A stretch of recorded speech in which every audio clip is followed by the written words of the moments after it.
এই মুহূর্তের সব থেকে বড় খবর, 7 দিন আগে বাংলায় বর্ষা, এক ধাক্কায় নামলো পারদ। দক্ষিণবঙ্গের টানা ঝড় বৃষ্টির পূর্বাভাস। তো কোন জেলায় কবে থেকে বৃষ্টি শুরু হচ্ছে, কি বলছে আবহাওয়া দপ্তর, বিস্তারিত জানতে ভিডিওটি অবশ্যই শেষ পর্যন্ত দেখবেন। রাতভর বৃষ্টির পর শনিবার সকাল থেকে আকাশের মুখ ভার। ইতিমধ্যে পরিস্থিতি অনুকূলে হওয়ায় আগামী 72 ঘন্টার মধ্যে বাংলায় মৌসুমী বায়ু প্রবেশের সম্ভাবনা রয়েছে। তারই জেরে চলছে প্রাক বর্ষার বৃষ্টি। হাওয়া অফিস জানিয়েছে, উত্তরপ্রদেশ থেকে বাংলাদেশ পর্যন্ত ঘূর্ণাবর্ত রয়েছে, যা গাঙ্গেয় পশ্চিমবঙ্গের উপর দিয়ে গেছে। শনিবার থেকে দক্ষিণবঙ্গে কিছুটা বৃষ্টি বাড়বে, উত্তরেও একই চলবে। আগামী 24 ঘন্টায় দক্ষিণের কেরল, তামিলনাড়ুর সঙ্গে নাগাল্যান্ড, মণিপুর, মিজোরাম, ত্রিপুরা, অসম, মেঘালয়, অরুণাচল প্রদেশে মৌসুমী বায়ু ঢুকে পড়বে। রবিবারের মধ্যে বর্ষা আসছে উত্তরবঙ্গে। ইতিমধ্যে শুরু হয়েছে প্রাক বর্ষার বৃষ্টি। সাধারণত জলপাইগুড়ি বর্ষা আসার কথা 7ই জুন, কিন্তু এবার এক সপ্তাহ আগেই শুরু হয়েছে বর্ষার বৃষ্টি। আগামী 3-4 দিন উত্তরে ভারী থেকে অতি ভারী বৃষ্টির সতর্কতা জারি করা হয়েছে।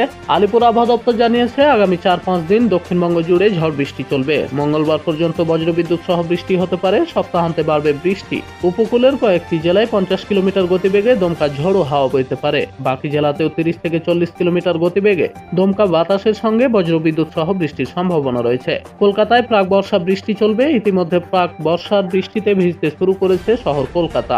আগামী 4-5 দিন তিলোত্তমায় বজ্রবিদ্যুৎ সহ বৃষ্টির সম্ভাবনা রয়েছে। ভোটের শেষ দফা এবং গণনার দিনও কলকাতা বৃষ্টির হাত থেকে সম্পূর্ণ মুক্তি নেই, তবে বৃষ্টি হলেও দক্ষিণে ভ্যাপসা গরম থাকবে। আগামী 3 দিন উত্তরবঙ্গের উপরের দিকের 5 জেলাতে বৃষ্টি চলবে। জলপাইগুড়ি, আলিপুরদুয়ার, কুচবিহারে ভারী থেকে অতি ভারী বৃষ্টির সতর্কতা রয়েছে। সঙ্গে 40 থেকে 50 কিলোমিটার গতিবেগে দমকা ঝোড়ো হাওয়া বইবে।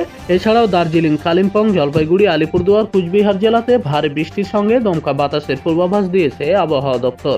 1 জুন শনিবার থেকে উত্তর ও দক্ষিণবঙ্গে ভারী বৃষ্টির আশঙ্কা করা হচ্ছে বলে জানিয়েছে আবহাওয়া দপ্তর। তো আজকের ভিডিওটি ভালো লাগলে অবশ্যই একটি লাইক করবেন। পরবর্তী গুরুত্বপূর্ণ আপডেট পেতে আমাদের চ্যানেলটিকে অবশ্যই সাবস্ক্রাইব করে রাখবেন। ধন্যবাদ।